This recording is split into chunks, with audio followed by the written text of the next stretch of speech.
Hello everyone, this is part 18 of What If Naruto Leaves Konoha and Awakens Lava and Boil release, and I hope you guys enjoy this video and to like, to subscribe, to share, and check out the playlist, to see more comment down below. Now let's start the intro. They call me a god. They call me a god.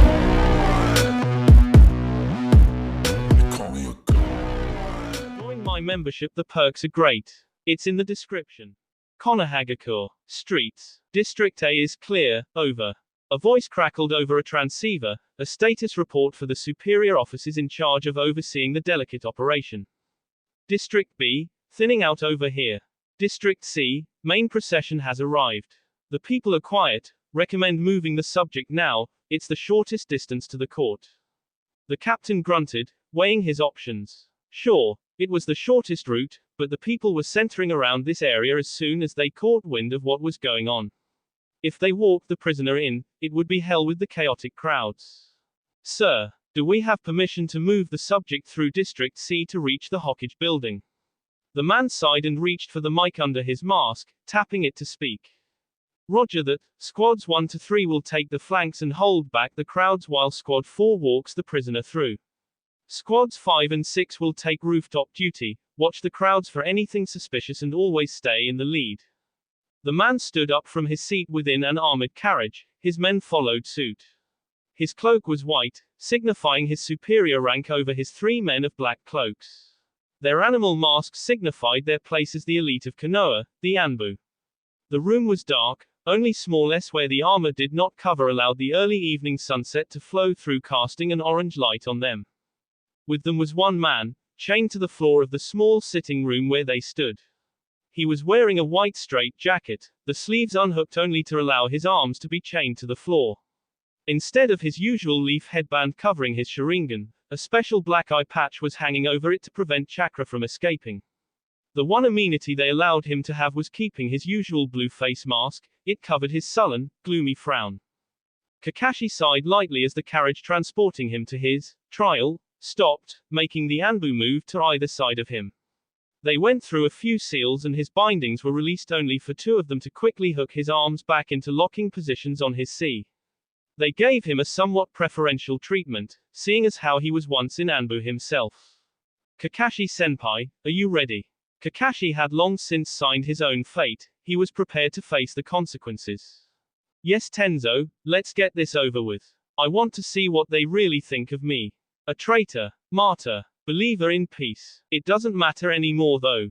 Yamato cringed at how broken Kakashi acted. He had lost hope in Konoha, just as Tenzo was beginning to feel. He nodded regardless and indicated for 2 men to hold Kakashi on either side of him while he and another walk in front and back. As they moved in position, he requested another report from the men stationed outside. Squads 1 through 3 in position. Outside the armored carrier, over a dozen Anbu and Jonin were holding back at the rowdy and chaotic crowds. Squads 5 and 6 in position.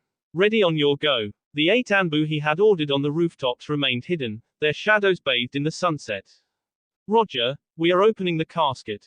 Yamato gripped the door and pulled hard to move the steel-armored vehicle. As soon as the door was open, Yamato was met with screams from the crowd and the occasional object thrown at the vehicle. He waved over his shoulder to indicate him to move forward and he dropped to the ground along the short dirt street. If one looked from where he was standing, they could easily make out the large red Hokage building. Kakashi was gently pushed out of the transport and looked into the eyes of the crowd, hoping to see someone he knew. The majority of the jeers came from the civilian population while many of the shinobi looked equally disgusted with him. He couldn't see Sakura, however, he could see Asuma and Kurenai in the crowds. Their faces were indifferent, but he could see just how much they thought him a fool. I suppose that no one will ever understand. Let's move out. The 2 began to push him along the dirt path. With little else to do, Kakashi subjected himself to their verbal attacks. You traitor! How could you do something like this to Konoha? Who the hell do you think you are? You're just like your useless father.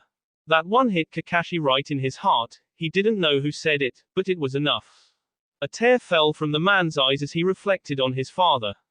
In the end, he learned his father's lesson the hard way by losing Obito, yet he was never able to forgive his father because of his death. Now to see the people comparing him to his father, it was too much to bear.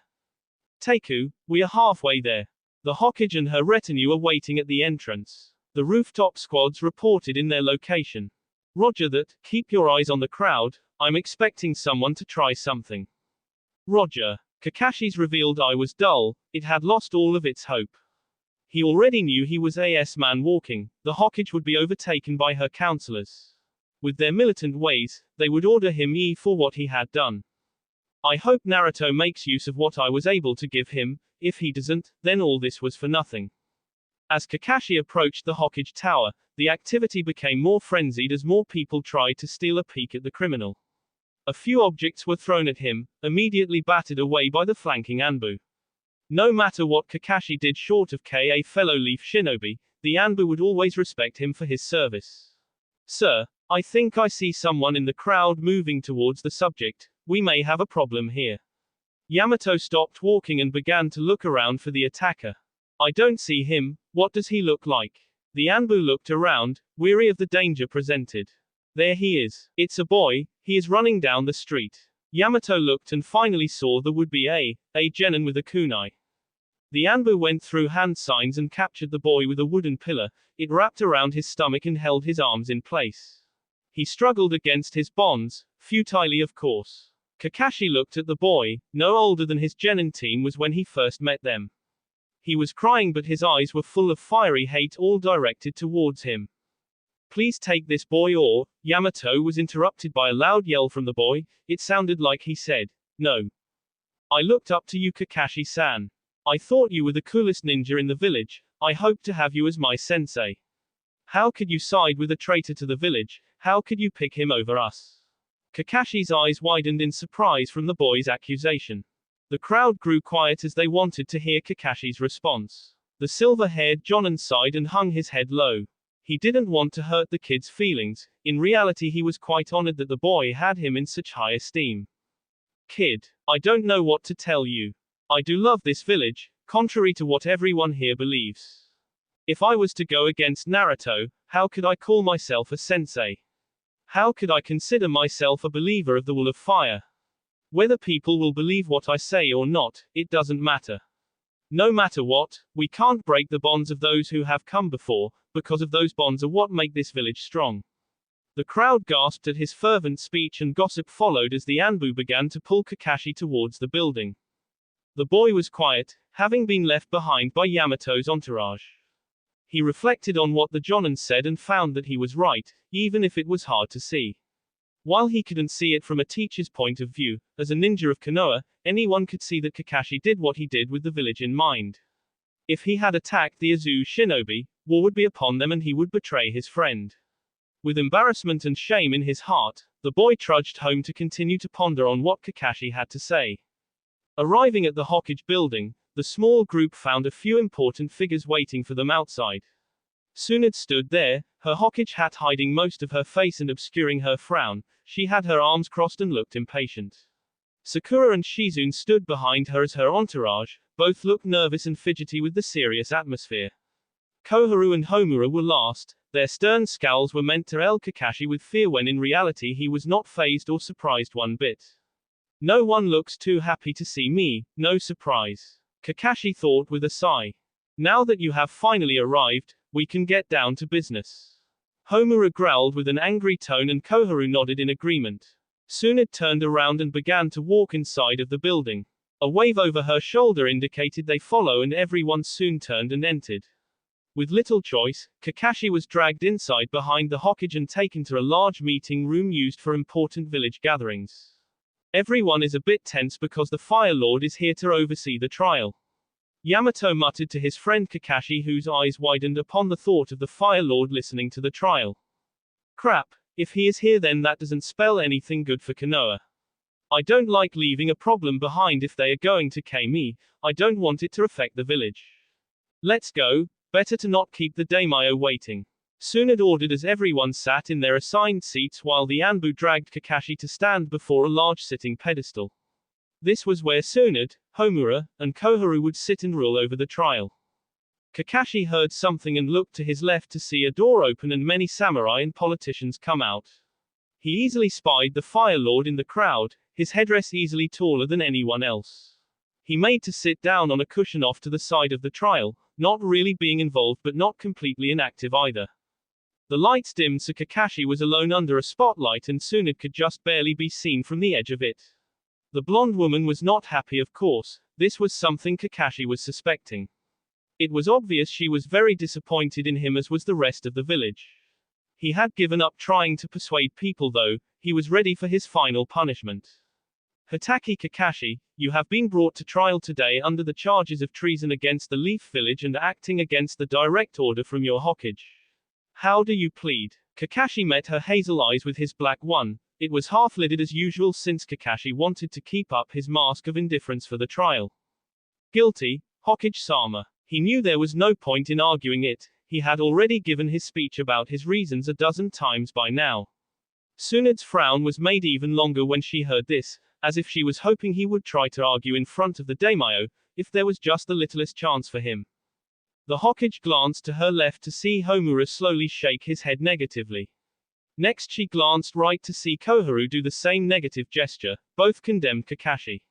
Tsunade internally sighed but had no choice but to reveal her choice to those assembled. With one last look to the Fire Lord, she found that the man, usually passive and neutral, was slowly shaking his head in disappointment. Very well then, Kakashi Hatake is found guilty of his crimes. Now it is time for the penalty befitting the crimes of such a magnitude. As per Law Code number 092A5, a shinobi caught with treasonous felony is to be sentenced to Republic E. You will be held within the dungeons until the scheduled date is set, and from then on you will be moved to a higher level security area to wait for your E-date. I'm sorry, Kakashi. Kakashi just shook his head at her declaration and said nothing, merely staring at the floor with his contempt and disappointment. Anbu. Take him to the detainment area, no visitors are allowed. I want a constant guard around him, no less than 4 of your best. Tsunade ordered, making the special forces present jump into action and salute. Yes, ma'am. Right. The 2 men who had been moving him returned and entered the spotlight where Kakashi stood. With it being the only light on still, they dragged him into the darkness to not be seen again by those in the room. By the time the lights were brought on, all Black Ops were gone and Kakashi was gone as well. Sakura wiped a tear from her eye and Tsunade seemed to wobble every other step she took as she left. The Fire Lord sighed and got up, followed closely by his escorts. He had expected the son of the White Fang to deny the charges. The man had believed that Kakashi was innocent. To say he was surprised, and to an extent disappointed, was an understatement. He wondered if the man's father would be supportive or spiteful. We lose another great hero in throes of war. First our Jinchuriki willingly leaves us, next Asanan disappears, and now this. What else could go wrong for Konoha? 000. Azugakure. Uzumaki Compound. Inner Estate. Naruto was still in his home, running late for his duty at the Azukage Tower. He had not slept well the night before, as he had unfortunately been stressing over the tension between him and his wife. Mei had yet to say anything major to him other than the necessary small talk. It was as if she was on autopilot. Naruto didn't like it, but he knew better than to push Mei. If she wanted to speak to him about something, she would speak to him about it when she was ready. Gotta go, gotta go. Naruto chanted to himself as he hurriedly placed his robes over his Jonin garb and grabbed the hat on his way out of the bedroom. Coming out of his room, the blonde Kage maneuvered himself down the stairs and walked into the kitchen area. Mei was nowhere to be found, probably sitting outside with the baby. He opened the refrigerator and found some ramen that he could quickly make. He began to heat up the water and prepare the noodles while he mentally drooled over the sweet aroma. That was one great thing we got out of our trade contracts with the other nations. We can finally import ramen. It was hell to live in Kirigakure without this stuff. Azu is definitely a paradise in comparison. Naruto grabbed some chopsticks after the few minutes wait and dug into his pork ramen, savoring the flavor. He was seated at the island counter of his kitchen area where both the dining room and kitchen interlocked. The bodyguards assigned to him were sticking to the shadows this morning, a subtle change to the usual tactics. I guess the tension has gotten to them as well. I really hope it all blows over soon. I really don't feel as happy as my usual self with Mei in her moody attitude. It hasn't been this bad since Roshi was first found out about. I thought I was going to lose my head a dozen times back then. Azuki-sama, shouldn't you be going soon? Naruto sighed and looked over his shoulder to find one of the hurricanes revealing themselves to him. Yeah, I guess I'm just thinking a little too much. Naruto got up from his seat and threw the container of ramen away. He adjusted his hat and made it so that he could still see while keeping the sun's glare from his face. He and his 6 shadows left the house to find Mei sitting on a bench on the porch. She noticed him and waved goodbye before going back to rocking Roshi. He noticed the nice breeze and figured it was good for them both to get a little sun on such a nice day. Goodbye, Mei. I shouldn't be too long today, so maybe we can do something fun when I get off. Naruto suggested to the redhead, only to have her shake her head. Don't worry about me, Naruto, just focus on your work. We need a strong leader right now more than ever. Don't think about taking off a little early just to be with me. I won't have any of that. She warned, causing the cage to frown. But Mei, we really should have a little time to ourselves. Besides, I really think we should talk. He was interrupted by Mei, who obviously didn't want the conversation to go any farther. Aren't you late, Azuki-sama? You really should get going. Roshi and I aren't going anywhere, so you don't have to worry. Naruto sighed and nodded, leaving the two while his bodyguards followed him out of the inner compound and into the main Uzumaki clan housing district. Naruto turned around to see the gate close and he immediately became serious. His bodyguards felt his chakra pulse and suddenly a squad of black ops were kneeling before him in the middle of the street. Naruto observed the anbu he had requested, nodding to himself in confidence with them. The leader, a woman with fiery red hair and the mask of a wildcat, looked up at him with hidden eyes. Yes, Azuki-sama. Naruto smiled as he saw Sugihara was already back on the job even after the painful loss of her teammates. Cat, your squad has a special mission from me today. Usually I would have my hurricanes do it, but I want them with me for now. The anbu looked amongst each other, wondering what could be so important that he would allow them the honor of doing it. Anything, Shodai-sama, we will complete your mission flawlessly. Just tell us the details. Naruto tipped his hat to a passerby in respect as they were watching the interaction before turning back to Sugihara. I want you to keep an eye on my wife and child for the day. You see, she has been acting strangely since I arrived and I'm afraid I can't figure out the reason why. Don't bother interacting or showing yourself to her, only do so if she is in danger of any kind. Just observe and alert me of anything wrong, understood? Sugihara was surprised the cage was actually considering doubting his wife of her loyalty, but she could not argue with the matriarch's strange twist in behavior. Also, I want you to ask around the compound and see if you can't find out if anything strange happened while we were in snow. If I can find out something like that, I'm sure I can get everything squared away. Sugihara and her squad nodded. They wouldn't fail the Azuki. Yes, sir, we understand our mission. Consider it done. Naruto smiled at how reliable the squad leader was and nodded. I also would like to apologize in advance now since I'm bothering you all with my personal problems. I'm just worried is all. Please take good care of them while I'm gone. Naruto and his men disappeared, leaving Sugihara's squad to disperse and take up positions around the inner estate. Mei had watched Naruto go, with little spoken except for a few harsh parting words. She again berated herself for her unnecessary way of speaking but couldn't take anything back. It was only a matter of time, she told herself, until Naruto found out what she was keeping from him. There was no doubt the monkeys would get into contact with him somehow and then Mei would be seen as the evil one for keeping it from him. What else can I do though? Naruto is so stubborn about everything he does, and at the same time, he is always concerned with his family's well-being. Maybe if I told him first, it would be better. Later today then, I'll go visit him in the tower. Mei thought to herself, glad she was actually taking the first step in working out the problem. She realized that Naruto was afraid of her changed personality. In reality, she couldn't really blame him. In retrospect, she had always been quite chipper when around him. It was his aura of happiness, of course, that really led her to act that way, but now that he had grown up some, his maturity brought out a new light in her as well. She now felt as if she could speak freely of the world and its problems to Naruto and receive an accurate and thought-out reply from him. Really, all she wanted was for her and Naruto to live happily, but with his level of smarts, there was bound to be conflicts between them with differing opinions. He of course would think that the training would be beneficial and throw caution to the wind with the dangers. That is something I cannot stand. I have already lost so much, I don't want to lose him too. Right now though, I am only hurting the both of us by keeping the problem secret. I would actually be happier if we were at least yelling at each other, at least we would be speaking. Mei suddenly felt 4 presences take up spots around her and she tensed. Looking around with the eye, she could see nothing. Of course, being a cage-level shinobi and once the Mizukage, Mei was not to be outsmarted by the novices. Feeling for the chakra sources, Mei could make out the location of the first 2 while the others were too far away for her relatively weak sensor abilities. Anbu Black Ops, Naruto must have sent them.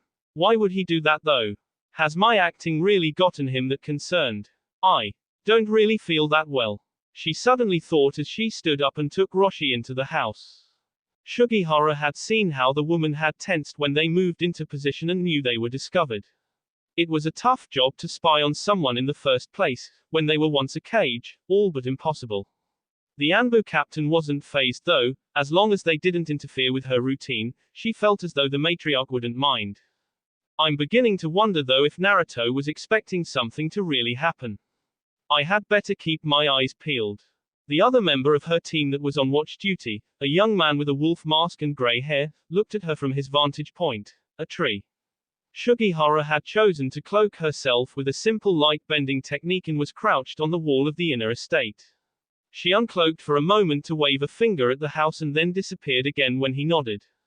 The Mizukage may not like it, but Sugihara wasn't going to give up that easily. 000. Azugakure, Uzumaki Compound. Anbu Team 3. Jakaru and Kame. So, what are we supposed to be doing again? One of the Anbu asked his partner with the turtle mask, curious of what their mission was. His partner sighed, bringing a hand to his mask's forehead in frustration. He asked himself why he was partnered with such a person but filed it away for later, instead focusing on the mission given to them by the Azukage. Didn't you listen to the Azukage? He wants us to interrogate. Speak to. The man flinched by the sudden reproach by his partner. The jackal mask chuckled. You spend too much time with the interrogation corps. The Azukage asked us to interview the citizens, not tea them. The turtle mask recoiled again and had his anger spike a bit in annoyance. So you knew what he said anyway. Then why would you ask me? He hissed as they approached one of the houses nearby the inner compound. Because it's funny to get you riled up. He responded simply before turning his head from his partner towards the door and knocking gently. For the 5th time today, the turtle-masked man sighed over his partner and crossed his arms in impatience as the person said nothing. Jackal knocked again and was rewarded with a bitter reply of, I'm coming. The two exchanged cursory glances before turning back towards the open door. An old man, his red hair long turned grey, stood there surveying the two in their uniform. Anbu Black Ops, what do you want? He asked with a gruff, no-nonsense voice. For being in his 60s, the man looked very fit. He stood straight and had a well-built frame and a tough, gritty face that looked quite hostile towards the two shinobi. The two again exchanged glances before Jackal crossed his arms and began to speak in his usual confident tone. Sir, we have been ordered to investigate about anything odd occurring near the Azukage's home last week. You see, his wife has been acting a bit strange and he is concerned something happened while he was away. Any information you have would be much. Jackal was interrupted by an annoyed growl by the older man. I didn't see anything worth noting. Now is this interview done? Jackal sighed and Turtle decided it was his turn to step up. Sir, we don't need your hostility. We are only trying to do our jobs as peacefully as we can to help the Azukage. Now can you please? The man laughed, a hollow mocking tone to it that sent both the Anbu into confusion. Are you too new to being Black Ops or what? He asked with a not so friendly or questioning tone. Please, can you? Aren't you supposed to beat me up until I say something, get the information, at whatever the cost? I was once a shinobi, you know, back in Kiri. You Anbu are ruthless. I have no reason to speak to you. Jackal and Turtle looked at one another before shrugging. Sir, we may be new to the Black Ops forces, but we are not new to being shinobi. We both respect you for once being a ninja yourself, so surely you can understand why we don't wish to act in such a way that could be viewed as harsh when we don't need to. All we are asking for is your cooperation. Jackal said, not allowing his blunt and easily angered partner to speak. Now was the time for subtle diplomacy. Ha, you can think of me as an old bastard with a grudge, but whenever I see an animal mask, I want to spit on its wearer. I watched as my family was K in the M by Kiri Anbu. The only reason I'm not S is because that bastard Yagura allowed some bloodline shinobi to live if they served in the corps. So please, excuse if I'm impolite to say that I don't want to speak to you. Turtle was about to explode. He took a threatening step towards the man as he breathed heavily. He smirked. So it is true, you feel angry, don't you? Want to hit me, knowing that the Azukage wouldn't do a damn thing about it. Just when Jackal thought the man would continue to pick fun at his partner even more, Turtle surprised them both by taking off his mask and revealing his annoyed face. You see this? He pointed to his face, at first confusing his partner and the man in front of him. As you can see, we Anbu aren't just animal masks, or cold K. We have faces and we have names, and I think my partner and I would appreciate if you would at least show us the respect of a human being to another.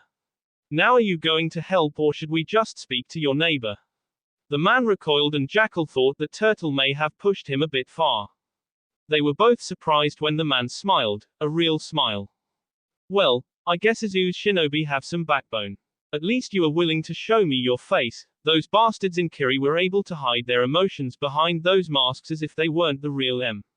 Take 'em off and go back to your family as an innocent man, yeah right. I respect you kid, that took a lot of guts. Jackal uncrossed his arms and pressed the man for the real reason they were there.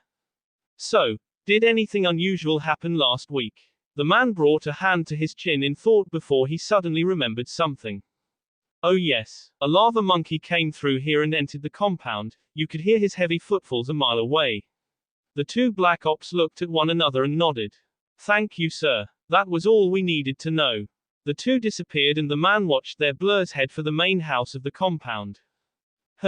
Maybe it's time I finally let go of the old grudge. Maybe, just maybe, Azu's got something different than Kiri ever did. A heart maybe. 000. Uzumaki compound. Inner estate. I see, so are you sure? Shugihara asked the two Anbu after they gave her their report. Yes ma'am, I don't see any reason why he would lie to us. Turtle noted and Jackal just nodded. Cat took a moment to think and Jackal took the time to ask her something. So how's your job coming along, Captain? Shugihara looked up and then sighed, hiking a thumb over her shoulder to a window where they could see Mei with the child on a couch. She knows we are watching her so nothing really is new. I'm afraid that if the Azukage expected to learn something by watching her, it isn't going to happen, not today at least. It would probably be best if you two headed out immediately and reported your findings to the Azukage himself. Once you are done, come back here and join with us in watching. The two nodded and leaped out of the tree where the captain and her subordinate were watching. Wait, is she really going to? Nice. She turned her attention back to her partner and found him leaning forward.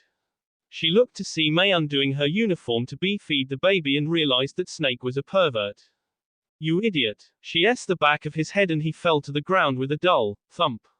His fall kicked up dirt and made his face ache from S into his mask. 000. Mei smirked as the Anbu was S out of the tree and fixed her shirt back to normal. She had already fed Roshi before Naruto left. She had been bidding on one of them being a pervert. Looks like she was right and she got a little giggle out of it too. Roshi, seeing his mother laugh, also began to chuckle and they both shared a little laugh at the expense of the Anbu. 000. Azugakure. Azukage Tower. Naruto soon arrived at his building and received the latest stack of papers to read over. His secretary, a kind girl from the Hyo clan with long flowing black hair, was nice enough to bring him up to him personally. He thanked her graciously, knowing the long walk it could be for civilians. Let's see here. Looks like the council wishes to adjust tariffs with some independent cities within Fire Country. Approved. I don't see why not considering they are taking a big risk by trading with us. Naruto said to himself with a nod as he grabbed his stamp and s it down onto the paper. What's next? This is the ordinance I requested. Looks like it passed. Just need my signature for final verification. Naruto was speaking of his history for all edict that made sure all teachers would equally include each major and minor clan's history within the school curriculum. Just because they lived in the land of the Uzumaki did not mean that the Hayo and Ranmaru had to forget their traditions and past, they deserved to be known and heard just as much as the history of the Uzumaki. Best part was that I wasn't even pressured by the clan heads. I'm sure they will be happy to find this out. Naruto took out his pen and wrote his name at the bottom of the small form, declaring the law into effect. Naruto continued like this for another half an hour, just absently reading over the papers and approving or denying them depending on his own views. The hurricanes quietly remained in the shadows, content with just watching the Azukage work. It wasn't long until he felt a few chakra presences coming towards his office and felt a slight gust of wind blow through the office. He turned around to the window to find two Anbu seamlessly enter through and close the window, bowing to him. Azukage-sama, they announced, waiting to be acknowledged in case he was addressing something important upon their arrival. Naruto smiled and stood up, glad to see something new from the monotony of his work. He got their attention and raised his hand up to indicate them for them to stand. They looked at one another and shrugged before standing face to face with the Azukage. Yes, what can I do for you? You are from Team 3, Sugihara's group from this morning. The two nodded to his question and relayed their information to Naruto. To say he was surprised was an understatement, however, what confused him is exactly why a lava monkey came to his home and why Mei would act so strangely after a visit from one. A lava monkey, you say? That is strange indeed, but I wonder, what could it have done to make my wife have such a sour mood? The two Anbu looked at their leader and thought to come up with ideas. Maybe it attacked her or provoked her into a bad mood, suggested Turtle, leading to a hard gaze from his leader, instantly quieting him. The lava monkeys are not like that, they have the utmost respect for the people of this island. I hate to say they play favorites, but I would even go so far as to claim they love the Uzumaki over all of everyone. I highly doubt they would try and provoke her for some reason. Jackal had been racking his brain for a while before deciding to speak up. Maybe it spoke to her about something sensitive, something she didn't want to hear. I mean, you two are the clan heads of the Uzumaki. If they had a problem or had to inform someone with news, then you would be the first ones to speak to, right? Naruto considered it, figuring it sounded about right. Yes, that could be the reason. While they haven't contacted us before, I can't say I would be surprised if that was their reason for being there. However, what confuses me is just what would the lava monkey have to say that would make Mesa angry? Well, I suppose that is for me to figure out, right? Can't ask you guys to do everything or else I wouldn't be cage right. He said jokingly, earning a few chuckles from the two men. Thank you for bringing this information to me, I'll go address the problem right away. Have you heard anything about my wife? How is the observation going? The two looked at each other and then back at Naruto.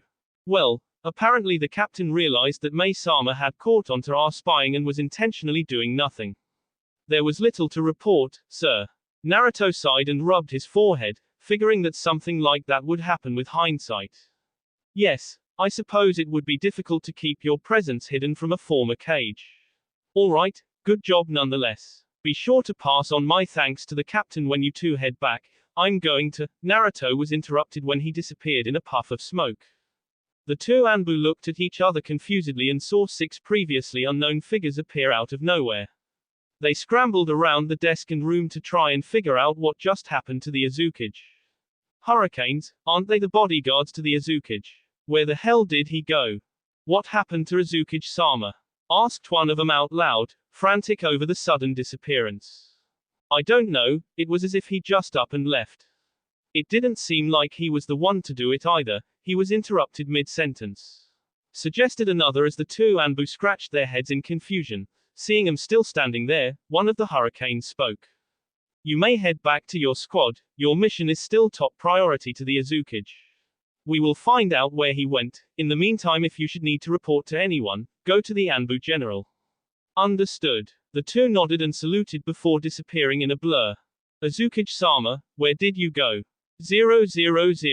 Azu Island. Rain Forest. Haven of Primates. Naruto reappeared in mid-air and landed summarily on his rear end. He had felt a sudden pull on his body while in the office and felt himself get taken somewhere else within the blink of an eye. Looking around, Naruto noticed that he was now within the rain forest. Not just that, but within the trees were multiple huts and bridges interconnecting them. Where the hell am I? Is this where the lava monkey populace lives? Naruto wondered to himself as he began to see red fur swinging through the trees or peek out a window. He suddenly noticed he was not alone and found himself in the middle of a formation of rocks. Looking closer, he noticed they were in some sort of pattern, as if they were a seal of some sort. He saw a few lava monkeys, including Yamara, standing to one side where he could only guess was the start. Hello Naruto-sama. I'm glad to see that the reverse summoning was a success. It has been quite some time since we last attempted it. He spoke to the confused Cage, a hearty smile on his features as he was quite glad with the success. Naruto looked at the other monkeys and saw that they all had 3 tails and their backs were covered in crimson fur. They had serious a demeanor and they cracked no smiles upon his appearance as the cheerful Yamara did, setting a more serious atmosphere. Naruto stood up and brushed himself off any dirt that had gotten on his white and black robes. He took off his hat and robe and sealed them within a scroll that was tucked in his pocket. Hello Yamara, it is good to see you, Naruto said as he made his way over to the small gathering of summons to find out what was going on. Can I ask why you summoned me though? I wasn't informed of anything special going on. A gruff voice of one of the Crimsonbacks spoke. On one side of his face he had a long scar running from the cheek to the temple, meaning he had seen battle before. Your female was stubborn, so we chose to directly speak to you instead. There is much to discuss with you Uzumaki-sama, come with us. Naruto was confused at first until he realized that they were speaking of Mei, and he then figured he could get some answers about what exactly happened. He also took particular note to Yamara's flinch when female was mentioned, leading Naruto to believe he may have been the one to come and see Mei. They led him to a particularly tall tree and began to climb it, using their bare hands instead of chakra. Naruto chose instead to simply walk on up and followed him to a particularly large hut structure. He figured that it was their leading classmate to discuss important happenings. They led him inside and had him sit on the wooden floor while they took up spots in a circle. Yamara sat next to him while the Crimsonback that first addressed him sat at the opposite end of the circle from him. So, Naruto began, wondering what was going on with the small period of awkward silence. The monkeys seemed nervous or apprehensive and he wanted to hurry him along. Yamara, tell the human of your first attempt to relay your message. The talk with his female. The elder spoke with a particular harsh tone about his female, leading Naruto to believe that the lava monkeys may have not taken what Mei said in stride. You see Naruto-sama, I went to speak to you at your house 7 sunsets ago. When I arrived, I was informed by Mei-sama that you were not there, and I had a conflict with myself whether to speak to her of my message or wait until you came back from your mission. My trusting side got the better of me and I proceeded to tell your female when she became angered and ordered me to leave, to which I followed her order. Naruto's confusion and surprise was evident on his face and the supposed leader of the group spoke up again, a certain knowing tone to his voice. It seems you were not told of this meeting by your female, I take it. Naruto turned to him and shook his head negatively. Mei never mentioned it. No, Mei never mentioned that Yamara came to visit. A few of my shinobi found out from neighbors that he had come by, but I had no idea why or what it was about. The monkey shook its head in disappointment. I see, it was as we expected. After Yamara relayed her reaction to us, we figured she would lie or deceive you to keep our news a secret. Naruto spoke up again, wondering just what the message was. What exactly was the message Yamara spoke of? What was it you wanted to tell me? The monkeys looked at one another before he answered him. Well Uzumaki-sama, we have decided it is time for us to help strengthen you with special training. Yamara informed you of it upon your first summoning of him if I remember correctly. Naruto thought back to that time and realized that yes indeed, Yamara had spoken to him of something like that. Yes, I remember him saying something about it, but he didn't reveal much. I guess you guys were still on the fence about choosing me up until recently. They nodded their heads in affirmative to his question. It had taken much deliberation to see if Naruto was truly worthy to try the training. Yes, that is correct. As it is extremely difficult and very dangerous, we had to be sure that we thought you had a chance of surviving. I'm sure you can figure out why your female reacted now that you know that much. It seems that she was trying to protect you by keeping it a secret. Naruto couldn't believe it. Mei had kept it from him to protect him. I mean, I would have at least thought she would speak to me about it. I had no idea she would go to such lengths to keep me out of harm's way. Her emotional distress must have affected her more than she let on. I should go speak with her. I see. What exactly is this training? The monkey gave a smile. It was obviously happy he was at least considering it. First allow me to introduce myself, Uzumaki-sama. I seem to have forgotten my manners. My name is Yomasha and I am the current family leader of the lava monkeys here on Azu. It has been hectic for us lately as we prepared for your training, so we have been a bit stressed. However, I am glad you are at least considering it, and I hope that you may be able to speak to your female to further persuade her to the idea. While it is dangerous, your geothermal training will surely give you the edge you need in the coming battles. Those of us in this room can answer the best out of all lava monkeys, as we have gone through the first phase of the training ourselves, earning our positions as the Crimsonbacks. Please, if you would follow us to the training location, we can speak with better context. Yomura got up along with the others and followed Yomasha out of the hut and out through the jungle. Naruto felt somewhat intimidated by the sheer speed the monkeys were going at because of their excellent vine-swinging skills.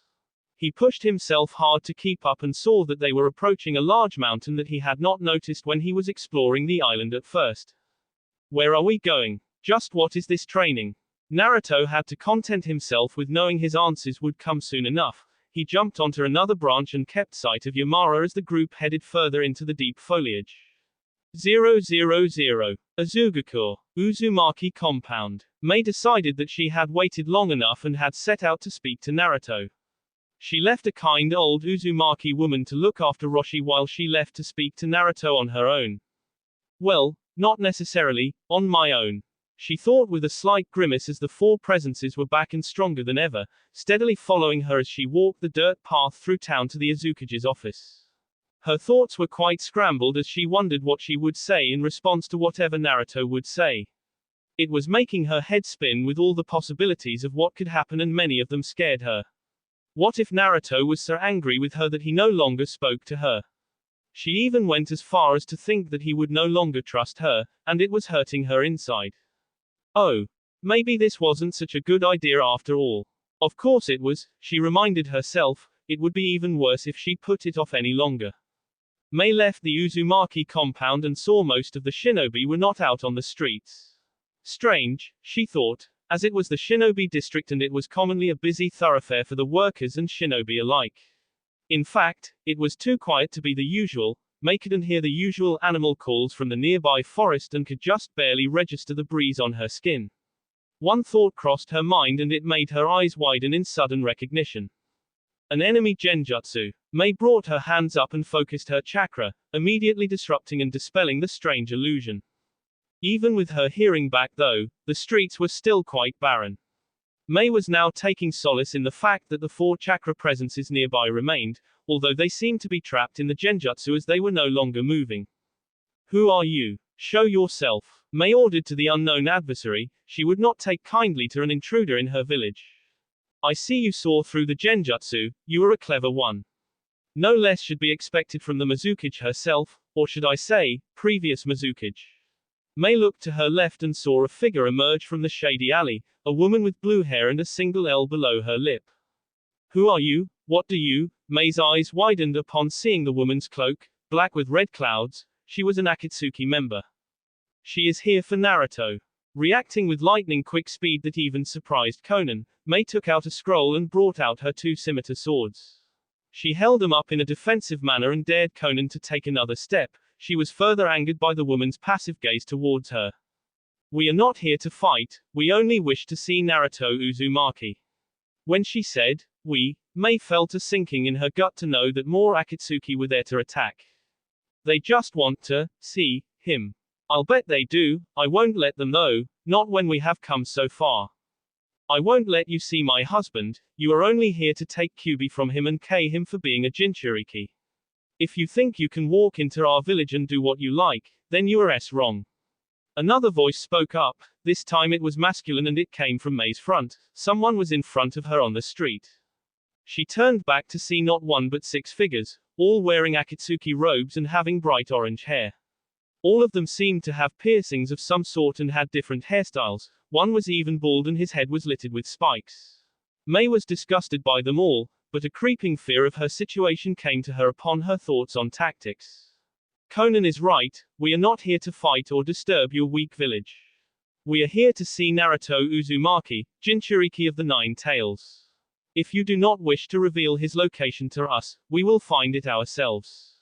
I cannot promise the lives of your villages though if you will not comply. Mei was angered by his sheer audacity, making orders and threats when they were setting foot on restricted ground. It's 7 against 1, until the Anbu can wake up, I am on my own. Mei thought with gritted teeth as she readied herself. I won't let you take Naruto, you Akatsuki are all alike. Mei felt more presences appear around her and saw not only the 4 Anbu from before but what looked to be the entire corps arrive. They were led by the Anbu general, Ao. Upon feeling somewhat of a disturbance in the shinobi district, Ao came to investigate with what men he could gather and saw that Akatsuki had arrived. He rallied them all together and made the decision to stand by Mei in the defense. You will have to go through us as well before you touch the Azukage. He bellowed out his challenge, leading the passive pain to sigh before readying himself for a pointless fight. Why can they not allow a god to do his work? These fools only waste my time. 000. Azu Island. Mountain of Fire. Naruto was led to the top of the large mountain to find it wasn't a mountain at all, but a dormant volcano. To have no idea of its presence with its size must have meant that it was hidden somehow, no doubt by the lava monkeys. The leader walked over to the edge and waved for Naruto to come by him.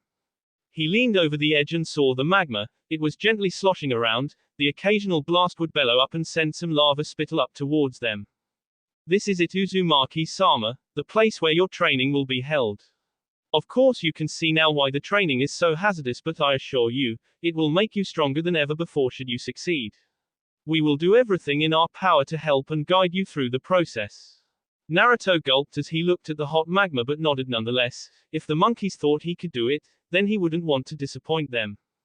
Alright then, first we need to square away your village being without their leader for some time. This training is arduous and it is necessary for you to stay with us for possibly over a month. Yomasha noticed Naruto's face of dread and bowed in apology.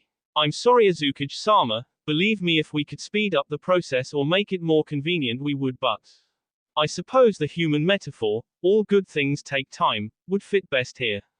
I hope you understand. Naruto did understand, he just wasn't sure if it was possible. I understand, upon my return I will do my best to work out the arrangements. The lava monkeys seemed pleased with this, their smiled infectious. But would you please begin explaining to me the process, what are the steps to this training? Of course Uzumaki-sama, first we must begin with, a loud screech came to their ears and it caused Naruto to flinch in pain. The monkeys seemed to perk up and become serious again, their eyes glaring at some unforeseen threat. It seems our explanation will have to wait Uzumaki-sama, that was one of our lookouts. It means that there is an intruder, in your village. Naruto's eyes widened in fear as he thought of his people in danger, possibly under attack. Who could it be? Akatsuki? Kiri? It doesn't matter, I have to go. Will you follow me? I would appreciate your strength at my side if we fight. The dozen or so primates nodded and Naruto led them down the slope, his speed faster than anything that could be foreseen. Please, just wait for me to get there. Please be safe, Mei. 000. Land of Tea. Small town. Hee. Damn fools. Did you really think you could defeat me? Sasuke said to the dozens of bees surrounding him, laughing at them even after the deaths. He threw one shinobi's C, his body and S far into the ground. He stopped moving after Sasuke pulled out his blade and the boy shucked the bee off of the blade. He surveyed his handiwork one more time before walking over to his prize. His objective, given to him by Madara, was to capture the 6 tails. He was given free rein on how to get it though, something that pleased him greatly. The last known place of the Wanderer was the Land of Tea, as the man was a missing nin from Kiri. Madara had the latest updates from the unaware tracking squads sent after him. Sasuke walked over the bee of a Kiri Anbu hunter squad, struck down by his blade because they were in his way. The other bee were a collection of white and brown vests, Kumo and Iwa shinobi alike. Because of the alliance, both countries had sent a sizable force to work together and take the 6 tails into custody. Sasuke easily tracked their large force and they led him right to the Jinchuriki. He allowed them to talk for a time and then got bored. When he got bored, he attacked the 24 or so shinobi force and completely destroyed them. He was even able to defeat the Jinchuriki with little problems. Sasuke picked up Utakata and flung him roughly over his shoulder, having had enough of his chase and the country it was in.